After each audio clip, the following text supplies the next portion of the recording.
Whoa. Yes, we're back. My name's Joe. And I'm Carolyn. And you guys are listening to the podcast that's going to save the world one episode at a time, the Carolyn and Joe Show.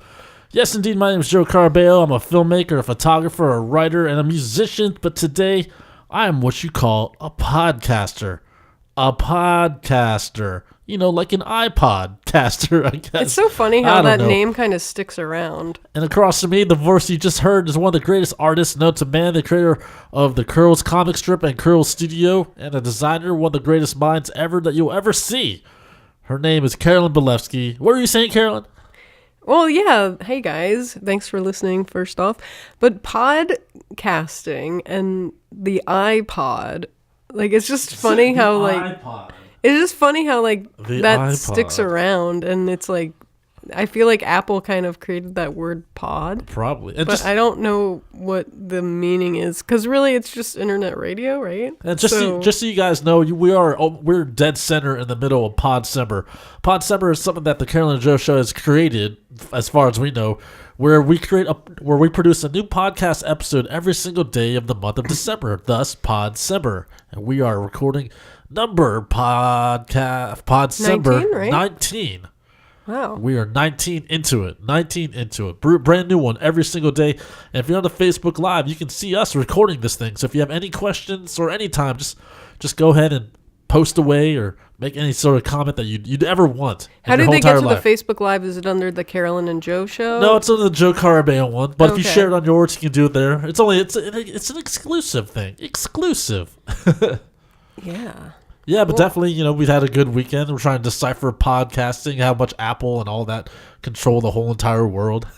Oh, yeah. Disney also. Disney Fox. I mean, Disney absolutely is one of the world powers. You have, like, Russia, you have America, and you have Disney. Disney is such a huge world power. And Rupert Murdoch. Yes. I always joke around how Disney is like the biggest mafia that there is in this world. It's like, you're going to fear the mouse. Because they control pretty much everything. It's true, they do. A lot of people don't realize it, but they own like ABC, they own ESPN, and now Fox. Now they own Fox. And you actually Marvel. You actually listened to the book about Walt Disney and all that. The audio book of his biography. Yeah, you listened to that whole entire thing. It was pretty huge. I don't remember the amount of CDs, but it was like 17 or 18 or 19 CDs. And it lasted me like pretty much a month of commute.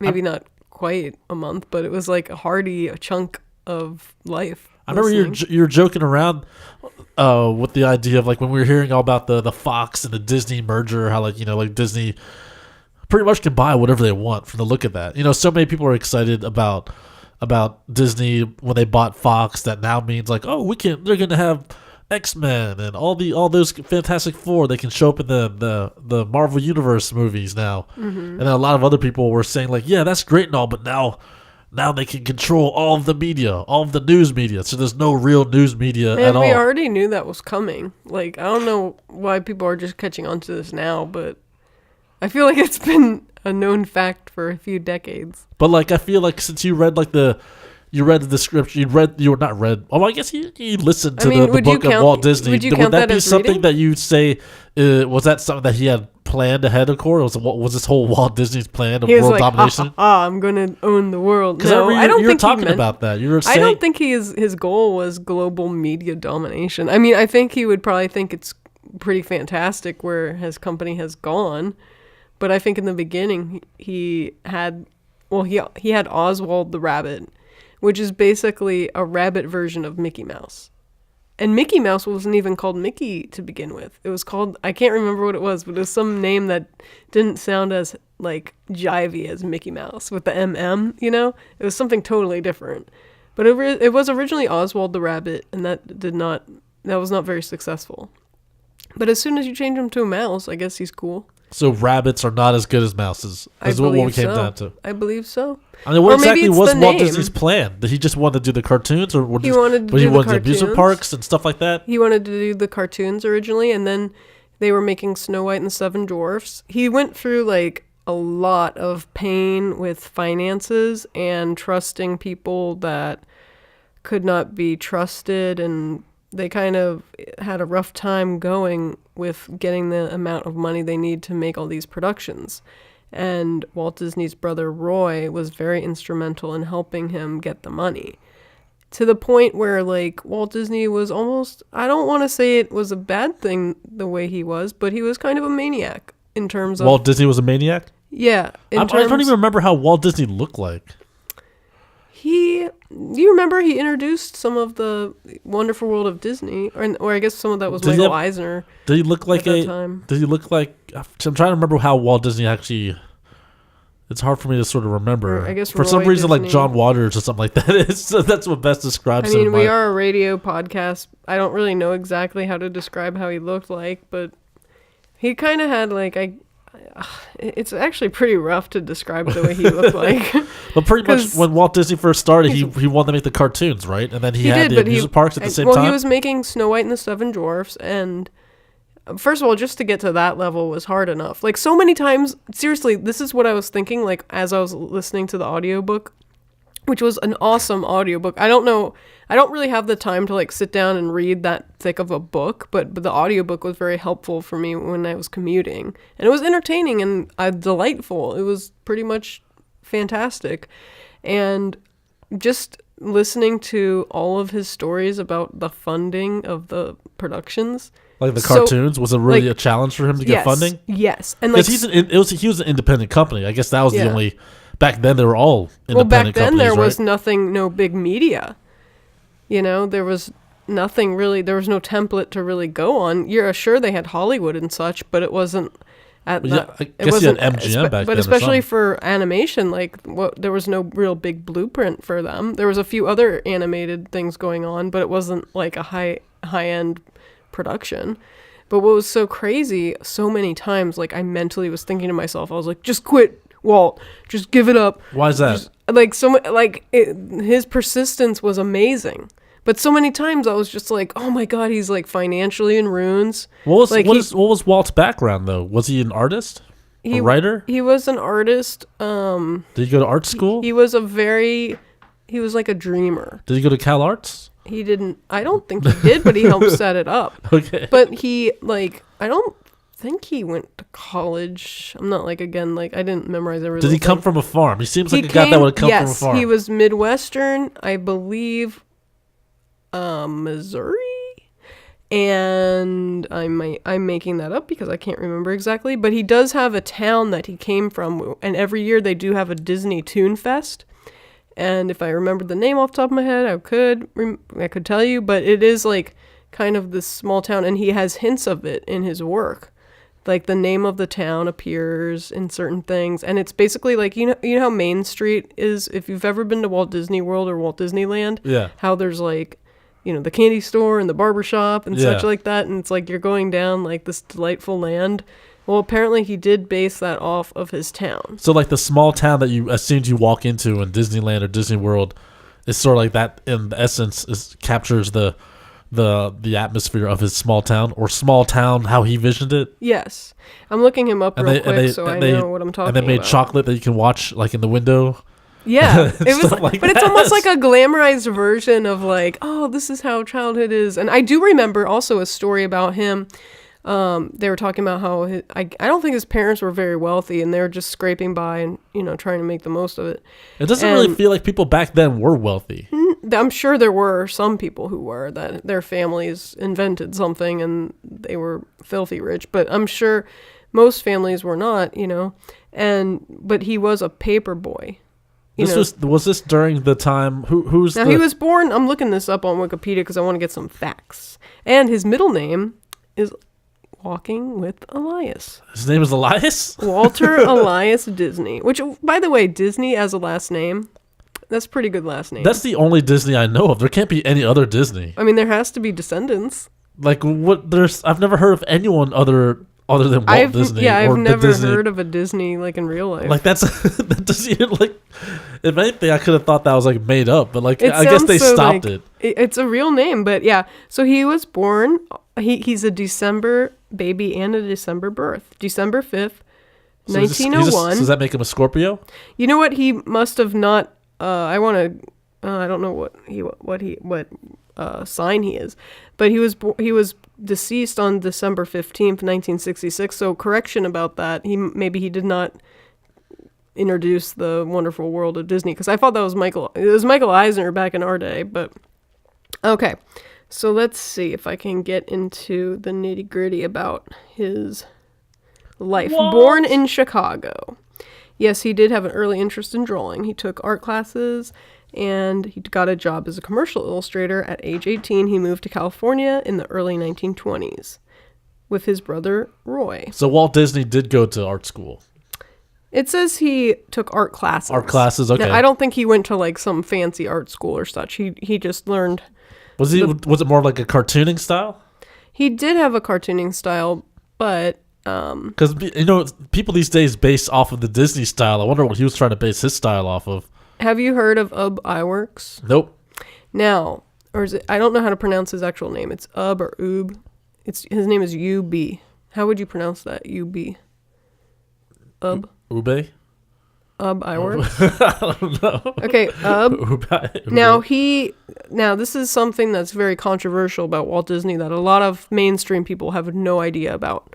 A lot of mainstream. It's true because what are mainstream people? How would you describe mainstream people? People that do not do enough research. Civilians.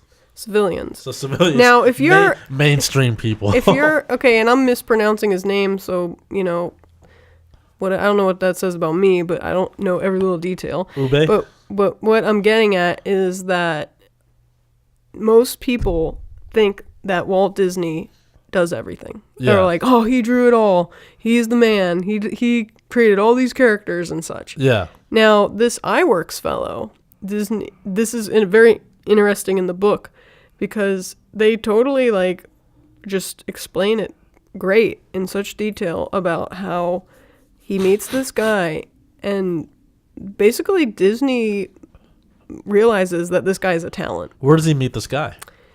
Let's see.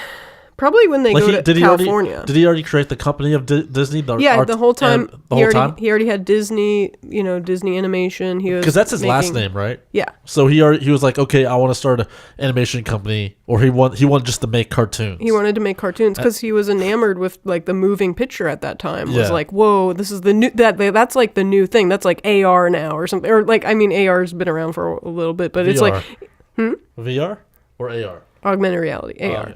But it's like, whoa, something that's totally cool in my face, like technology. It's like at that time, seeing something become animated from page to film, that was a big deal. Yeah, it was a massive deal to see animation. But he wanted to jump. He wanted to be one of the forerunners of that. Yes. Okay. And it was already happening. He's not like a person that discovered animation or such, but he was definitely one of the forerunners in that industry.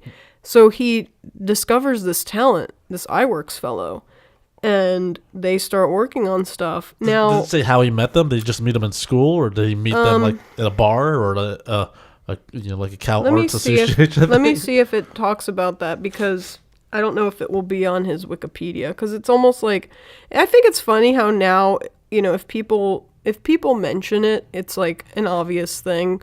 But I don't think the Disney company goes out of their way to be like, oh, by the way, this guy actually did a lot of it, not just Walt. Because it almost seems like a lot of the great things, a lot of the big ideas were built off of partnerships in a way like that. See, but it wasn't a partnership, though. Or it took two people to bring it to the next level. Sort of like Stan Lee and Jack Kirby. Mm-hmm. And they needed the duo in a way. Yeah. They need the two minds. Well, they had Roy, which is Roy Disney was Walt's brother, and Roy helped them. He was the money man. He helped negotiate all the deals with other investors and such. Yeah, and I need that guy. And Walt Disney was very burned by some of these, to the point where he was sacrificing his own finances, his own life. He was poor. There was times in the book where they were talking about he just ate beans, out of a can. He was living that starving artist life. Yeah, he was it wasn't like he had this lavish beans out of a can. That was his thing. He's like, I'm going to eat dinner. And he's eating beans out of a can, and he's sleeping like under his desk, and he's like sleep deprived and a crazy maniac. And because he's trying to finish all these drawings and such and get everybody going. Now, to me, when I first found out that Walt Disney did not draw a lot of the things that I thought he drew, I was very upset. And I was like, I felt like the world had lied to me. I know this is going to sound messed up, but I was like maybe in high school, and I was like, what? Walt Disney didn't do all that stuff? You know, my bubble from like elementary school to high school kind of burst in terms of like, I realized that people have ghostwriters and people have like, you know, other people doing work for them, and it's not just one person doing all this stuff. Was that because his name is on top of everything? It is, but at the same time, it was kind of, some of the stuff I heard about Disney is a little bit sneaky. Like, for example, like, they would go to some event and a kid would ask for, like, Mr. Disney, can I have your autograph and can you draw for me? And he'd, like, look over to iWorks and be like, oh, you draw it and I'll sign it. Like, I think that, honestly, that's kind of a dick move. Well, why is that a dick move if he can't draw it?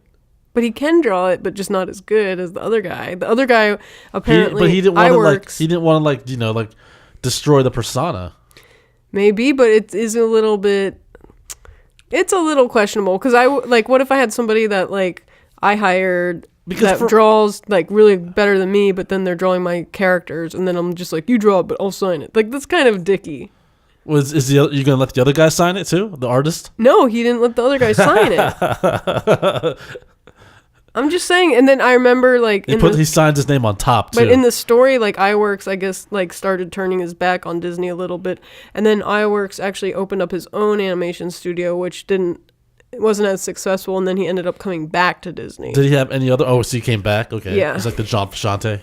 Yeah, I guess so.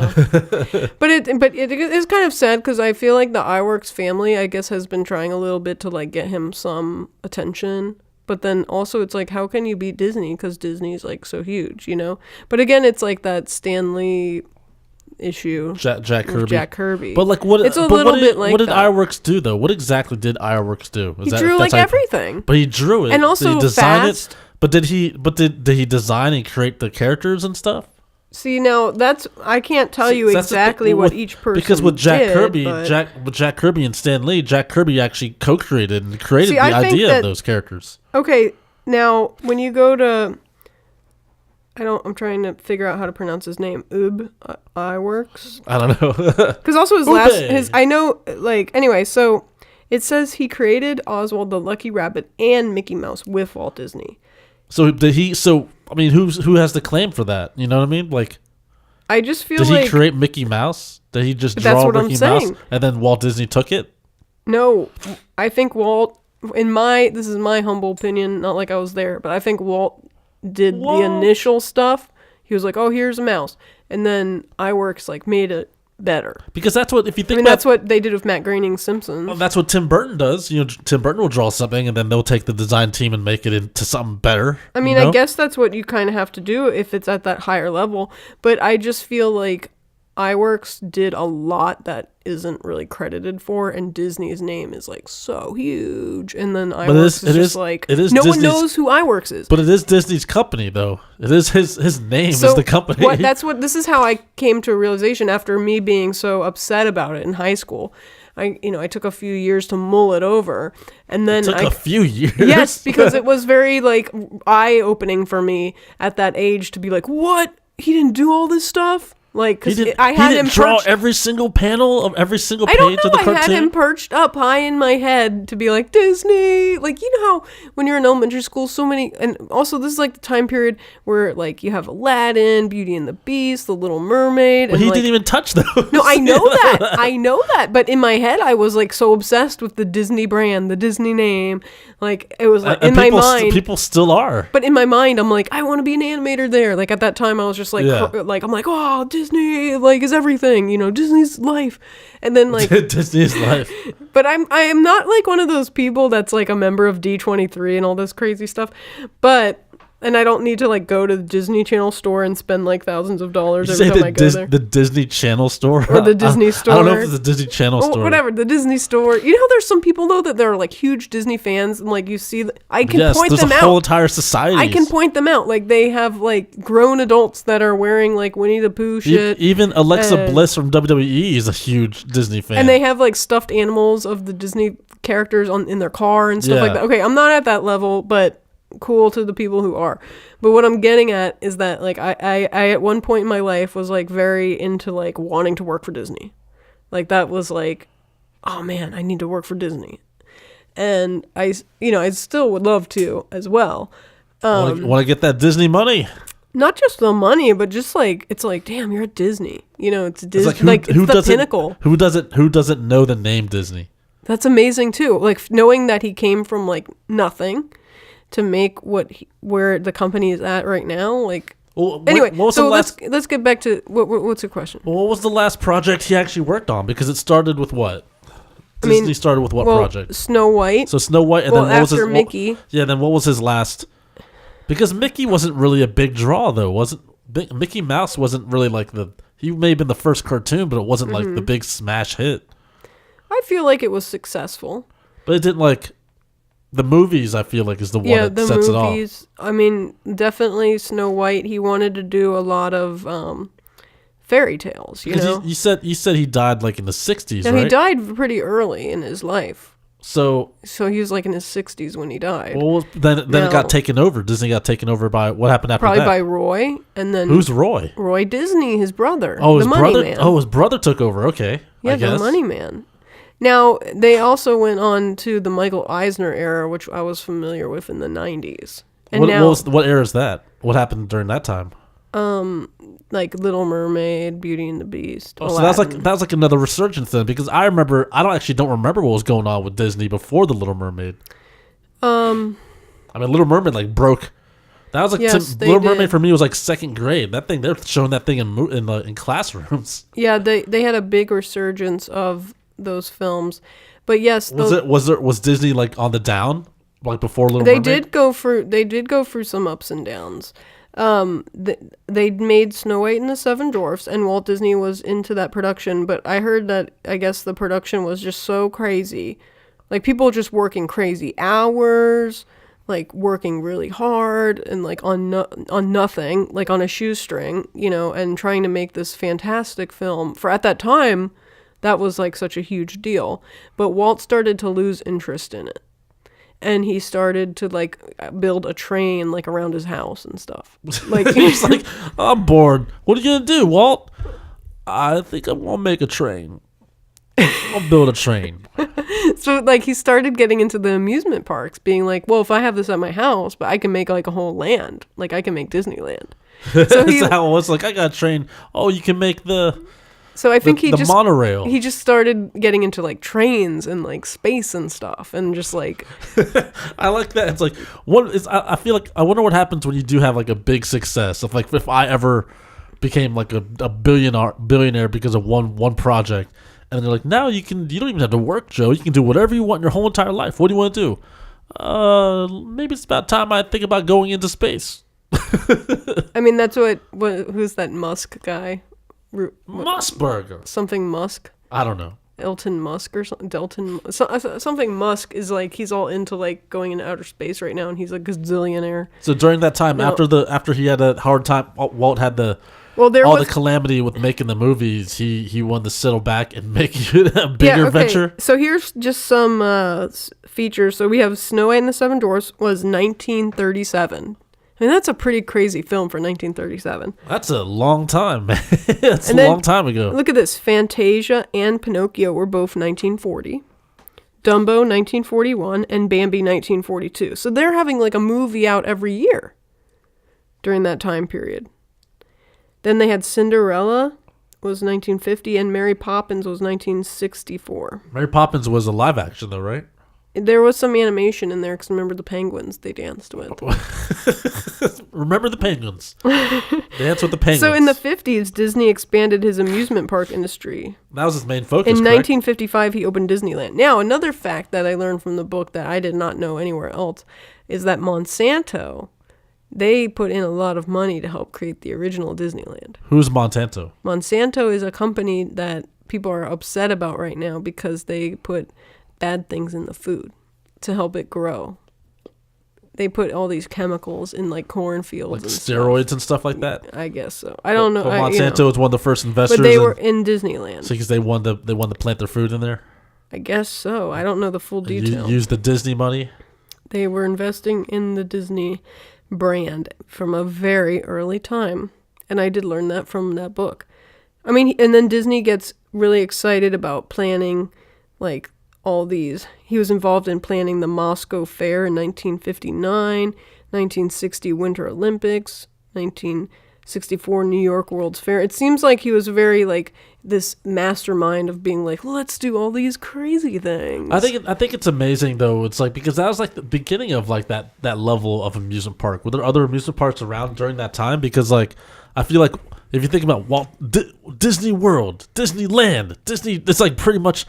And that's his way of creating his own state. Yes, in fact, it says right here he wanted to create a new type of city called Experimental Prototype Community of Tomorrow, Epcot. What? Is that what that stands for? Experimental Prototype Community of Tomorrow. That sounds awesome. That sounds awesome. Epcot. Experimental Community of Tomorrow. Experimental Prototype Community of Tomorrow. And Disney was a heavy smoker throughout his life. He died of lung cancer in December 1966. Oh, see, there you go, man. See, there you go. Before Disney World, which is in Florida, or the Epcot project were completed. Disney was I'm just reading this because it's interesting. Disney was a shy, self-deprecating, and insecure man in private, but adopted a warm, outgoing public persona. He had high standards and high expectations of those with whom he worked. And then we see now, like in today's day and age, like literally Disney is like a world power. It's like Disney can run the United States if it wanted to. They make more money than the government. I feel like that's how it is. Well, now isn't it interesting though, him as a person, they'd talk about him being self-deprecating and very insecure as a person. But then, he communicates outwardly to himself like, oh, I'm Disney. Well, that's like, how it is. This is so grand, and this is my creations. That's how it is. Like the fabrication is the way to hide. You hide out in the open. To me, I find that very interesting. And also, he did have some, I guess, negative things about himself, or people were accusing him of being anti-Semitic or racist. Well, that's how it is. But they also that also has been contradicted. So that is also discussed in the book. But he also is a cultural icon. So there's that. It's like there's such a high standard for anything that Disney puts out that it's almost like he oversees it from the grave almost to be like, it better be good. It's like his vision. It has my name on it. It has to have his vision. And isn't it interesting though that him as a founder, I know when you go to Disneyland, you have that big statue of Walt holding Mickey's hand. It's almost like he's the king. Yeah. It's like this giant statue of Walt. And I find Walt Disney to be a very interesting person. I mean, I don't have all these facts memorized, but in fact, I might actually want to go back and listen to the biography again because it was so good. But I find it really interesting, though, too. At one point, it seemed like he was very into making his films, and then he was just like, no, peace, I'm just going to make the amusement park. So in closing, so what do you think of the comparison of Disney now? Because it's, pretty much just the eater of worlds. Disney's the eater of worlds. It's bigger than anyone can imagine. Think about the money they're making off of just how much money they're making off of just the amusement parks, the television shows, the movies, all the movies, even the buying of the mergers of the licensing and properties like that. Is that the way to go? Do you think that's amazing? Or I mean, in a way, how can you even think bad about it? Really? Well, they have had some misses. Isn't like John Wick? Is that Disney property? John Wick was. I thought it was Disney. People enjoyed John Wick. Oh, really? Though, I thought that didn't do very well. I don't know. I don't think you're talking about John Wick though. John Wick is the Keanu Reeves.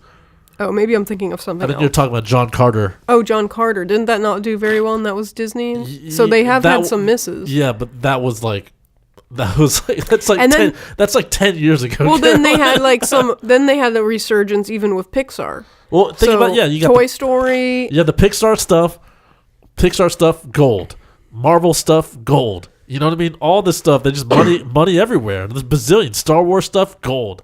Yeah, now they have Star Wars. Yeah, like Last Jedi, second biggest opening of all time. Now, there was a time I remember maybe about 15 years ago when Pirates of the Caribbean was new. I remember... Gold, that's gold. I know it's gold, but I remember before it came out, people were shitting on that. They were like, oh, it's going to suck. It's just some ride at Disney World they're making a movie of. Yeah. You know, like, and then it's like, well, look what Disney can turn that around to. And not only that, just make a million other movies in that franchise that are mostly actually made not even for an American audience. They're made for other countries so they can bone in on that money. And now they own Fox News. I mean, they know how to milk that cow. Seriously. They know how to control it, too. They know how to control that mouse, man.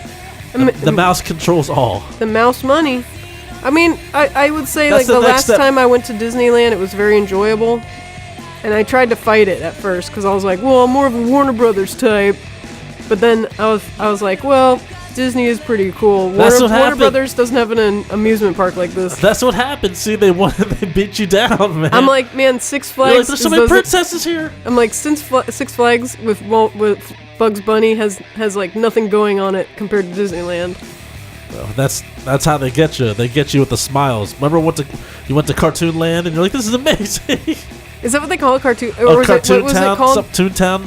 Toontown, yes. Yeah. I think Toontown was the one that really won me over. See, I was like, can I just live here because I'm a cartoon? That's how they win, man.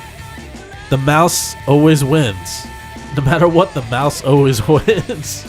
It's pretty crazy. Yeah. I mean, it is still a fantasy in my mind. Like, I'm not really chasing, actually, to go work for Disney necessarily, but it still, like, lurks in my brain as a nice fantasy. Well, it's hard to deny that Disney money. Disney money. Well, there you go, ladies and gentlemen. That is the show for Podcember number 19 for December 19. I think it is. I think that's right. This show is brought to you by Astray Productions. Check them out at AstrayProductions.com. Check out my work, Joe Carabeo, at JoeCarabeo.com, GoAstray.tumblr.com. Check out my socials at AstrayJ and at JoeCarabeo_photography. I checked out my top 9s. I'm going to be posting them soon. I was very sad about them. Very sad about them. What was so sad about them?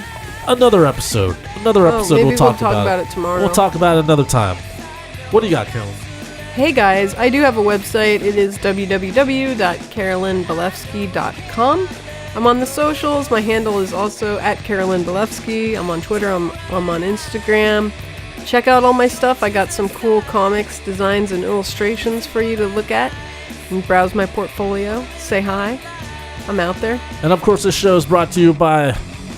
Well, you can find this show on CarolynandJoeShow.com, iTunes, Stitcher Radio, wherever you want to find podcasts. We'll find you first.